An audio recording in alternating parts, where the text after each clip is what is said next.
Yeah, you're probably doubting at this point. We see a lot of doubting in history, right? You got doubting Thomas, you got other stories in the Bible of people doubting him. And so these people are doubting Moses and their faith. Okay. So we're continuing the story through Exodus 14 here. Then the Lord said to Moses, "Why are you crying out to me? Tell the Israelites to move on. Raise your staff and stretch out your hand over the sea and divide the waters for you." The Israelites would go on the sea, or through the sea on dry ground. I'll harden the hearts of the Egyptians, but they will go in after them, and I'll gain glory through the Pharaoh and all of his army, through the chariots and horsemen. And the Egyptians will know that I am the Lord when I gain glory through them. What do you think Moses' thought was at this point? God's like, just raise your staff and I'll take care of it. You think he's like, oh, sure. You know, think he was very trusting, or is he going, I wonder what the heck God's going to do now, you know? Yeah. I'm thinking a little bit of both. Think so? Yeah. Like, okay, sure. Okay. Do it. So then the angel of God, who had been traveling in front of Israel's army, withdrew and went behind them. The pillar of cloud also moved from in front and stood behind them, coming between the armies of Egypt and Israel. Throughout the night, the cloud brought darkness to one side and the light to the other, so that neither went near the other all night long. So in other words, we got the angel of God, who was the cloud and the fire, ended up going in front of and behind them, basically protecting them, right? And the ones behind them was the fire to stop the army of the Egyptians from getting to them.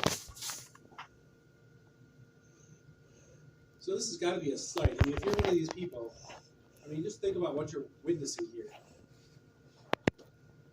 Then Moses stretched out his hand over the sea, and all that night long, the Lord drove the sea back with a strong east wind and turned into dry land. The waters were divided, and the Israelites went through the sea on dry ground, with a wall of water on their right and on their left. So we've got a pillar of clouds in front of us, a pillar of fire behind us, and on each side of us we have a wall of water. Just think how freaky that must have been. Woohoo.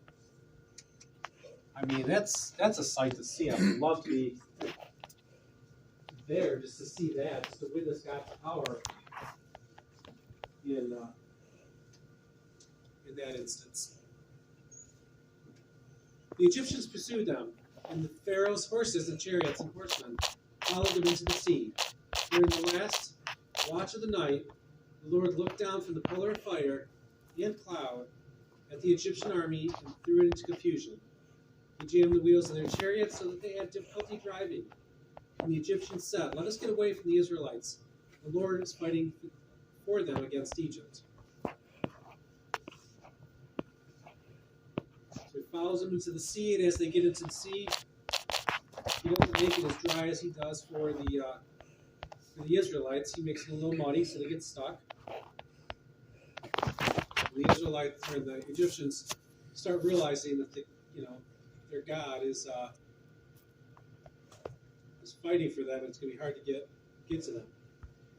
So then the Lord said to Moses, "Stretch out your hand over the sea so that the water can flow back over the Egyptians and the chariots and horsemen."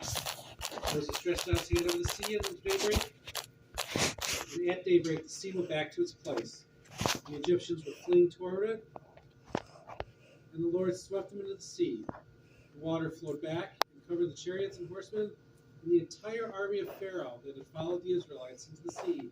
Not one of them survived. Wow, they all died. Every single one of them died. All the horses, all the military, all the army, all the soldiers over them. Yes. Bro, The Israelites went through the dry sea, and the walls were right into their left. That's a story. True. Someone made a comment. I think we talked about this before, the story a little bit, and someone made a comment about that they felt bad for the horses because the horses all drowned as well. I was like, yeah, I guess that's the point, you know. I think that was me last year.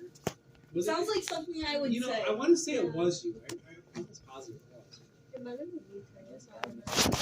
It sounds like something Yeah. I would say. I guess it was Yeah. fine with horses died.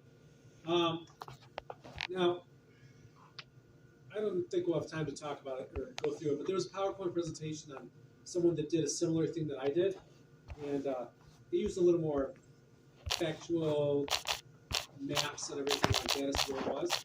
And one of the things they did a study on was that in the in the Red Sea, that when they went under the water, they found that coral, a lot of water, or a lot of waterways, oceans and stuff, will have coral growing in it. And most of the time, the coral grows in a certain pattern, but in the Red Sea, it grew in a different pattern.